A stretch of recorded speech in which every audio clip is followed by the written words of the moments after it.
नमस्कार सभी साथियों को स्वागत करता हूं सभी का इस यूट्यूब चैनल पर जिसका नाम है स्टडी विद पीएन लोधा।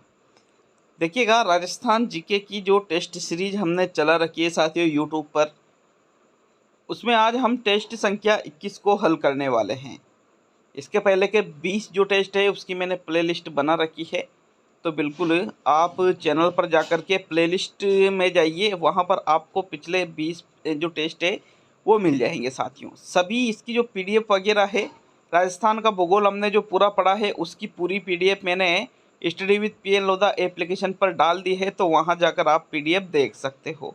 ठीक है, 2 कोर्स चला रखे हैं, एक तो टेस्ट सीरीज का कोर्स अलग है और एक पीडीएफ प्लस नोट्स का कोर्स अलग है साथियों। तो यहाँ पर बहुत ही शानदार 20 प्रश्न हल करने वाले हैं। देखिएगा, पहला प्रश्न आपके क्या पूछ रहा है। तो प्रश्न संख्या 1, रीट लेवल 1 मेंस एग्जाम के लिए लेवल 1 और लेवल 2 जो है आपके दोनों के लिए बेहद उपयोगी ये टेस्ट सीरीज है साथियों। तो देखो, राजस्थान में घिया पत्थर का उत्पादन कहाँ होता है, ऐसा आपसे प्रश्न संख्या 1 पूछ रहा है। जयपुर में, उदयपुर में, राजसमंद में और कोटा में। तो पहले प्रश्न का उत्तर दीजिए मित्रों, कौन सा विकल्प आपका सही रहेगा प्रश्न नंबर 1 में। देखो, जो घिया पत्थर है, मकानों में इस पत्थर का प्रयोग किया जाता है साथियों। मकानों के निर्माण में इस पत्थर का प्रयोग किया जाता है सौंदर्य सामग्री के रूप में। तो साथियों, इस पत्थर का उत्पादन राजस्थान में सर्वाधिक कहाँ पर होता है, आपके झीलों की नगरी उदयपुर में होता है साथियों। कहाँ पर होता है, झीलों की नगरी उदयपुर में होता है। विकल्प नंबर आपका 2 सही रहेगा प्रश्न संख्या 1 में। आगे बढ़ते हैं प्रश्न संख्या 2 की ओर।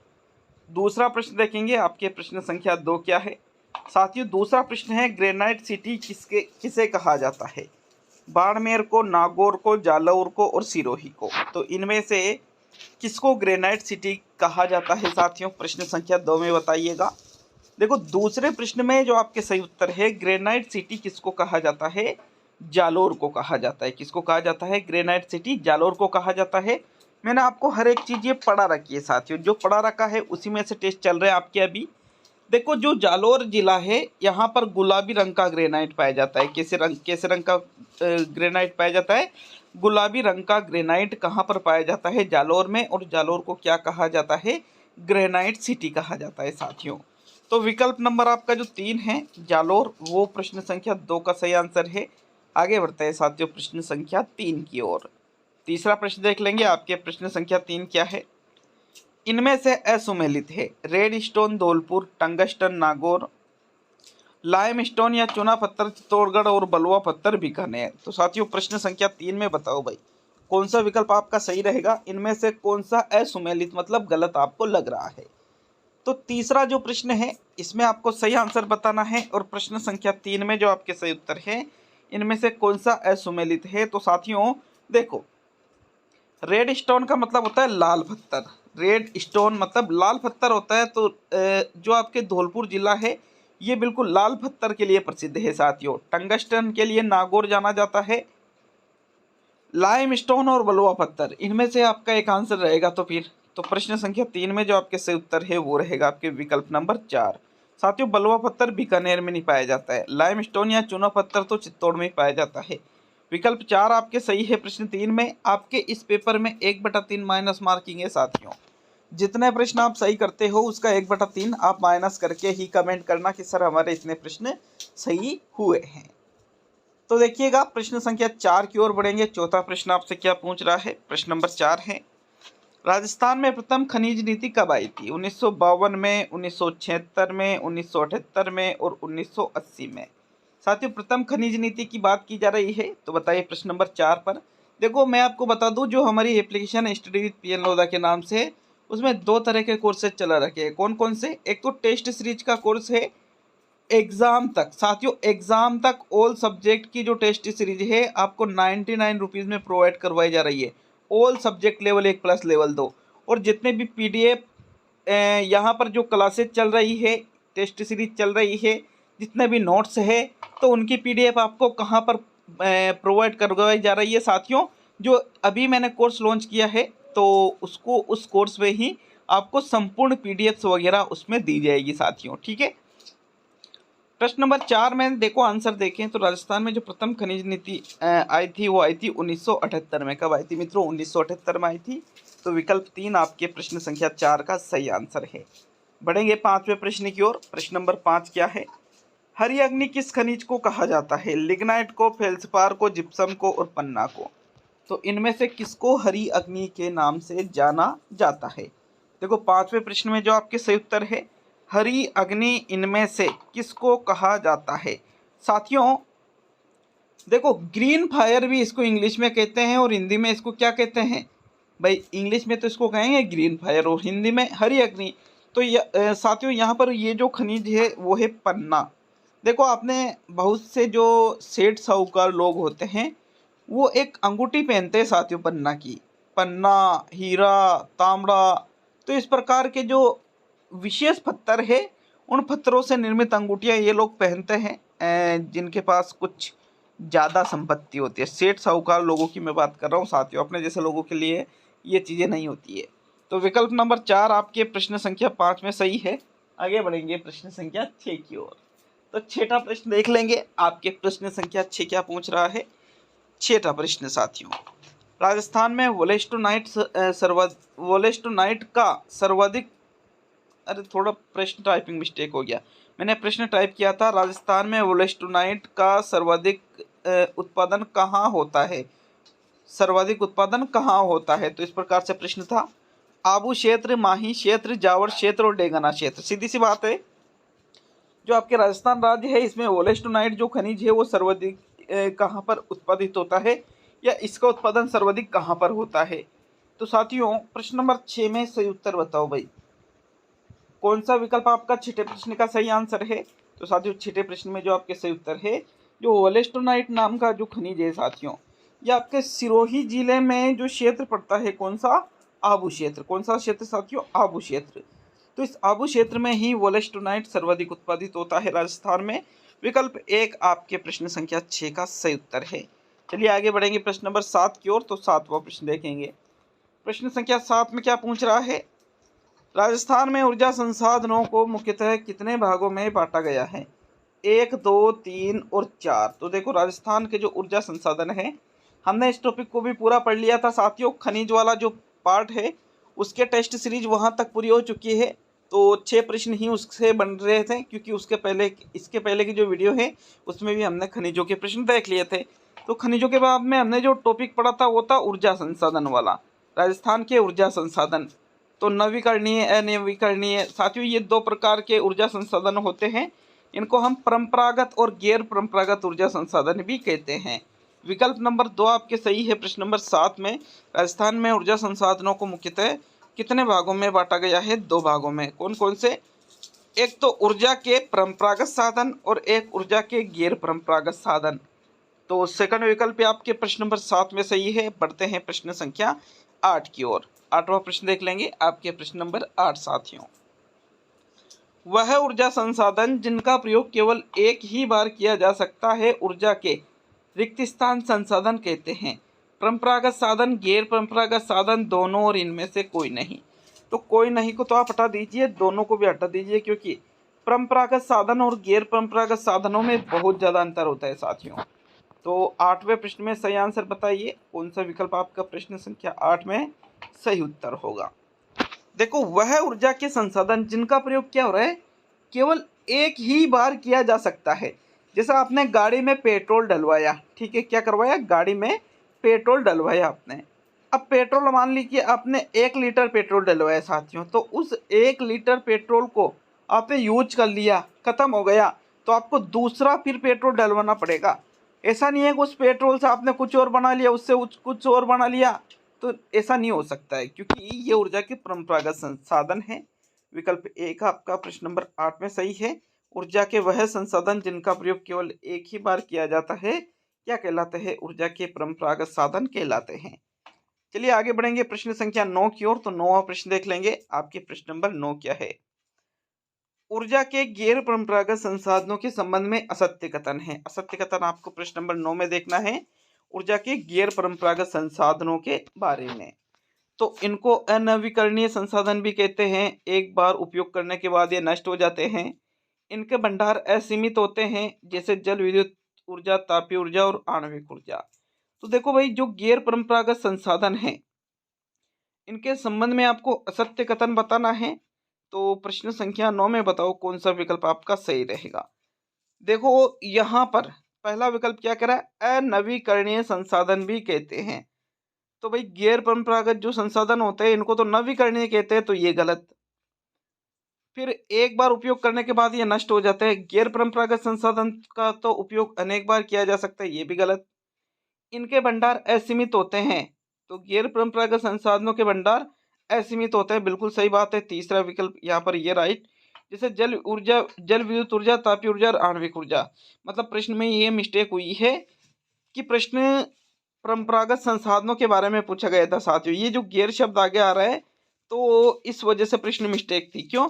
क्योंकि ऊर्जा के परंपरागत संसाधनों के संबंध में असत्य कथन पूछे तो इनको अनवीकरणीय कहते हैं। एक बार ये नष्ट हो जाते हैं एक बार उपयोग करने के बाद में। जैसे जल ऊर्जा, जल ऊर्जा नहीं, जल विद्युत ऊर्जा, तापीय ऊर्जा और आणविक ऊर्जा। और इनके भंडार क्या होते हैं, सीमित होते हैं, असीमित नहीं। तो ये किसके संबंध में है साथियों, ये ऊर्जा के परंपरागत संसाधनों के बारे में ये प्रश्न था। गैर परंपरागत संसाधनों के बारे में ये प्रश्न नहीं था। इसी वजह से यहाँ पर 3 विकल्प तो इसके सत्य है और एक विकल्प असत्य है। कौन सा? तीसरा विकल्प। तो आपके प्रश्न संख्या 9 में हम गैर शब्द को हटा दे तो तीसरा विकल्प सही है। बाकी इस प्रश्न के लिए बोनस दिया जाएगा। क्यों? क्योंकि प्रश्न में टाइपिंग मिस्टेक थी हमारी तरफ से, बट वहाँ पे नहीं रहेगी टाइपिंग मिस्टेक, ठीक है। चलिए 10वें प्रश्न को देख लेंगे। आपके प्रश्न नंबर 10 क्या है, लेकिन उसके पहले ऊर्जा के गैर परंपरागत संसाधन को भी देखेंगे। तो साथियों, जो ऊर्जा के संसाधन एक से अधिक बार प्रयोग किए जा सकते हैं या बार बार उनका प्रयोग किया जा सकता है, उनको कहते हैं गैर परंपरागत संसाधन। तो परंपरागत तो हमने ऊपर देख लिए, अब गैर परंपरागत की बात कर रहे हैं यहाँ पर। तो जिनका अनेक बार उपयोग किया जा सकता है उनको क्या कहते हैं, गैर परंपरागत संसाधन कहते हैं। बढ़ेंगे प्रश्न संख्या 10 की ओर। तो प्रश्न संख्या 10, देखो ऊर्जा के गैर परंपरागत साधनों की कौन सी विशेषता नहीं है। अभी पिछला जो प्रश्न था वहां पर भी गैर परंपरागत साधनों के बारे में की बात की जा रही थी, लेकिन साथियों वो प्रश्न में बात की जा रही थी। मैंने फिर वहां पर आपसे गैर शब्द हटवाया था, यहाँ पर भी गैर शब्द आ गया, तो ये तो बिल्कुल सही है। लेकिन 9वां जो प्रश्न था साथियों उसमें वास्तव में गलत था। क्यों गलत था? क्योंकि वहां पर परंपरागत संसाधनों के संबंध में मैंने वो प्रश्न बनाया था। तो 10वां प्रश्न जो है, ऊर्जा के गैर परंपरागत साधनों की जो विशेषता नहीं है वो आपको बताना है। तो इनको अनवीकरणीय संसाधन भी कहते हैं। एक बार उपयोग करने के बाद ये नष्ट नहीं होते हैं। इनके भंडार असीमित है, और जैसे सौर ऊर्जा, पवन ऊर्जा, बायोमास, बायोगैस, भूतापीय, ज्वारीय, बायोडीजल। तो देखो गैर परंपरागत संसाधनों की बात की जा रही है। गैर परंपरागत मतलब जो नए नए हैं, तो नए नए हैं साथियों, तो इनको नवीकरणीय कहते हैं, अनवीकरणीय नहीं कहा जाता है। तो ये क्या है, गलत है। क्यों? क्योंकि क्या कहते हैं, नवीकरणीय, ये क्या कह रहे हैं, अनवीकरणीय। तो फिर ये गलत है। इसका मतलब ये आपका आंसर है, क्योंकि क्या कह रहा है कि कौन सी विशेषता नहीं है। तो पहली इसकी विशेषता नहीं है, तो पहला विकल्प आपके प्रश्न नंबर 10 का सही उत्तर है। बाकी एक बार उपयोग करने के बाद ये नष्ट नहीं होते हैं, बार बार इनका उपयोग किया जा सकता है। भंडार भी असीमित होते हैं, और ऊर्जा जैसे यहाँ पर सौर ऊर्जा आपकी होती है सूर्य से प्राप्त ऊर्जा, पवन ऊर्जा पवन चक्की से प्राप्त होती है, बायोमास, बायोगैस, भूतापीय, ज्वारी और बायोडीजल। तो ये सारी चीजें ऊर्जा के गैर परंपरागत संसाधनों में आ जाती है। प्रश्न 11 को देखेंगे साथियों। 11वां प्रश्न क्या है आपके, देखिएगा। राजस्थान में कितने प्रकार की जल विद्युत परियोजना स्थित है? 1 प्रकार की, 2 प्रकार की, 3 प्रकार की और 4 प्रकार की। देखो जल विद्युत परियोजना की बात अगर हम करें तो इसका जो आपका सही उत्तर है, राजस्थान में जल विद्युत परियोजनाओं के कितने प्रकार है साथियों? 2 प्रकार है। सॉरी 2 क्या, 3 प्रकार है। कितने प्रकार है? 3 प्रकार है। विकल्प नंबर 3 आपका सही रहेगा प्रश्न 11 में। देखो राजस्थान में जल विद्युत परियोजनाओं के 3 प्रकार कौन कौन से हैं उसको हम देखते हैं। तो देखो यहाँ पर जो 3 प्रकार की जल विद्युत परियोजनाएं हैं, पहली है राजस्थान की स्वतंत्र या स्वयं की जल विद्युत परियोजनाएं, जिसका कंट्रोल टोटल रूप से राजस्थान जो सरकार है इसके पास रहता है। राजस्थान की अन्य राज्यों के साथ साझा परियोजनाएं, जिन जल विद्युत परियोजनाओं में राजस्थान का अन्य राज्यों से भी यहाँ पर पार्टनरशिप में रखती है, तो वो अन्य राज्यों के साथ। और एक है राजस्थान में केंद्रीय जल विद्युत परियोजनाएं। तो ये तीनों प्रकार की जल विद्युत परियोजनाएं कहाँ पर चलती है? राजस्थान में चलती है। इसलिए आपके प्रश्न नंबर 11 में तीसरा विकल्प ही आपका बिल्कुल सही उत्तर है साथियों। 12वें प्रश्न को देख लेंगे। आपके प्रश्न नंबर 12 क्या है? जाकम परियोजना राजस्थान के किस जिले में स्थित है? डूंगरपुर, प्रतापगढ़, चित्तौड़गढ़ और कोटा। तो साथियों जाकम परियोजना की बात की जा रही है।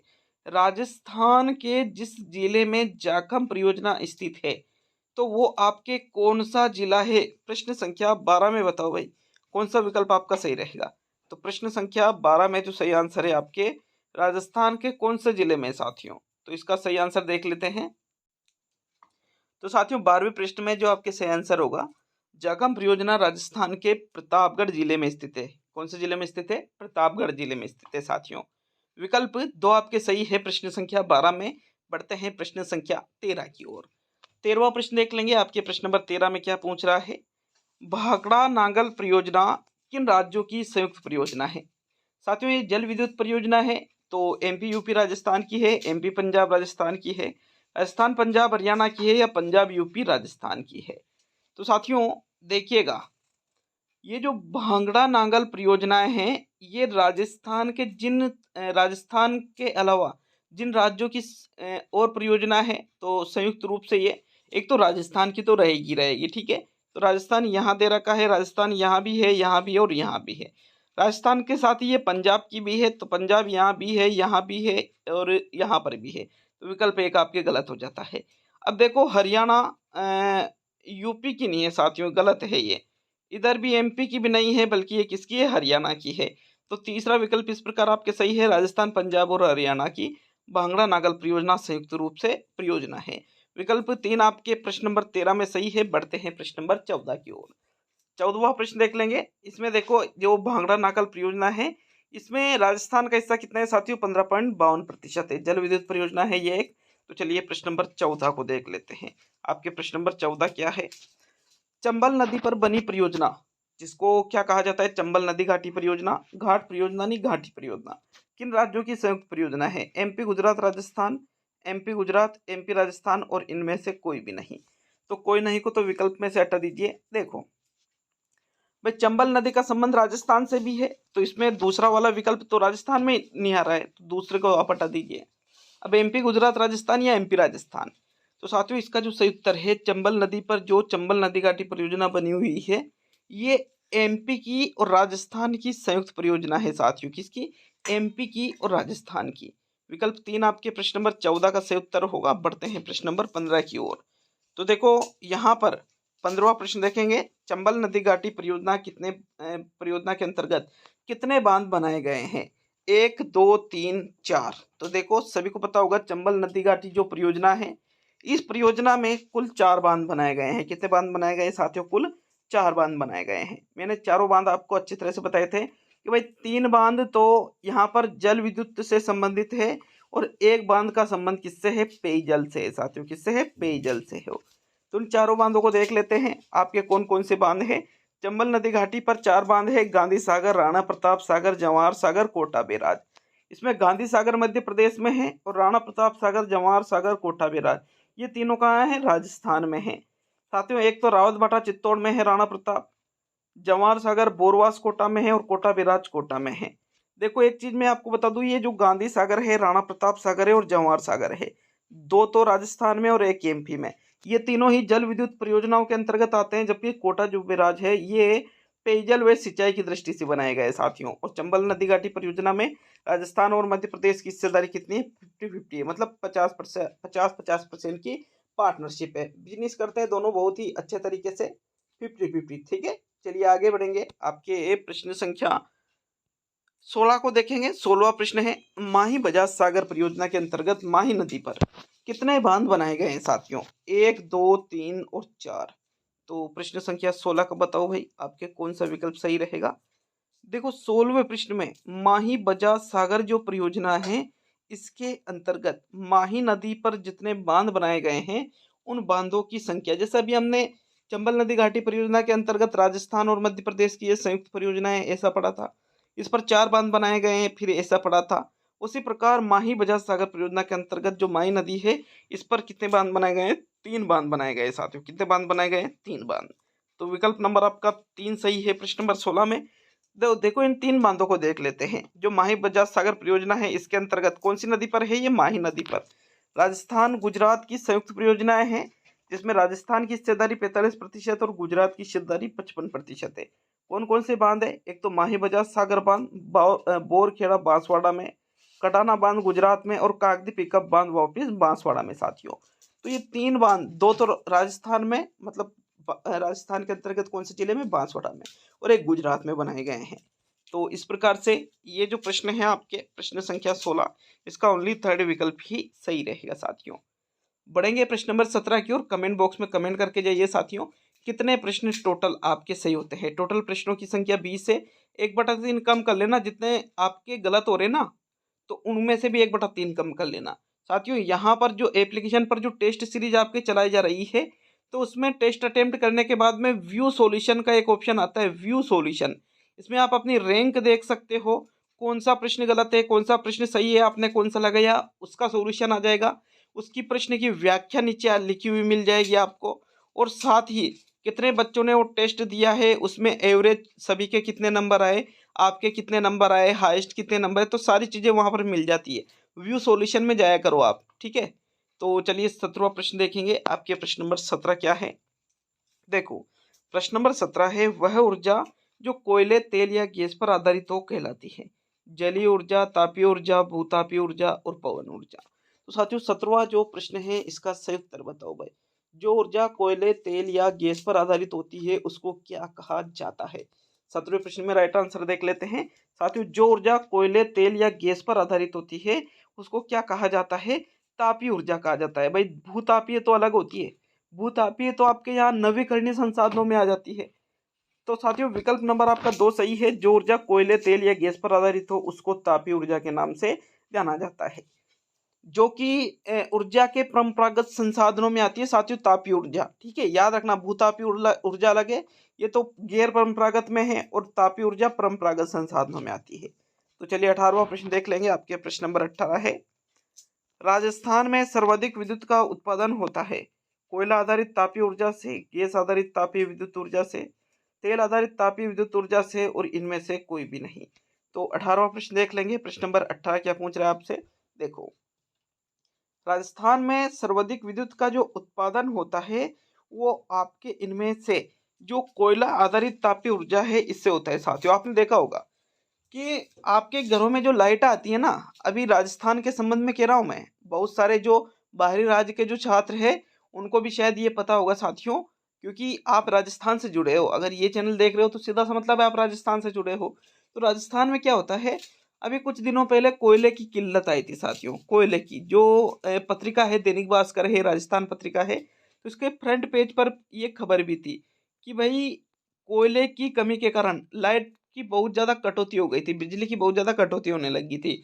जहाँ शहरों में तो कम कटौती हो रही थी, लेकिन गाँव में जहाँ 8 घंटे लाइट 10 घंटे लाइट पहले देते थे, या 12 घंटे लाइट पहले देते थे, वहाँ पर मात्र 3-4 घंटे ही लाइट कर दी गई थी। क्यों कर दी गई थी, या 1 घंटे ही कई जगह पर तो लाइट कर दी गई थी। क्यों, क्योंकि कोयले की कमी आ गई थी। मतलब लाइट का उत्पादन सर्वाधिक हमारे जो घर है, यहाँ पर जो विद्युत आ रही है साथियों, जो बिजली आ रही है, जो लाइट आ रही है, ये कोयले पर आधारित है। तो सर्वाधिक विद्युत का उत्पादन इसी पर होता है।